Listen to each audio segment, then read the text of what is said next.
Hello mga ka-hunter, Philippine Coin Hunter nga pala. So ito na naman tayo guys sa ating pag-share ng ating collection at the same time kasabi tayo ng totoong presyo base sa ating karanasan. So balik tayo dito sa ating tatalakayin na collection guys. Ito yung complete year ng BSP series. Pag sinabing BSP series 1995 to 2017 yung coin.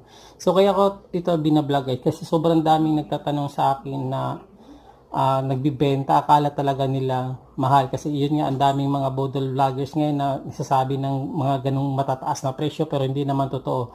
So, balik tayo dito sa BSP series na 1 peso guys, ating tatandaan, wala nang ibang isa lang yung coin dyan na mahal. Ito lang yung ayan 2005. Yan lang yung 2005 na mahal guys. Ang presyohan yan is nasa 1,000 more or less, maximum of 1,500. Depende po talaga Para sa sa buong condition. Yan video, lang yung punta po mahal. kayo sa channel ko. Kadalasan dyan, Salamat. semi-hard to find, presyo lang yan ng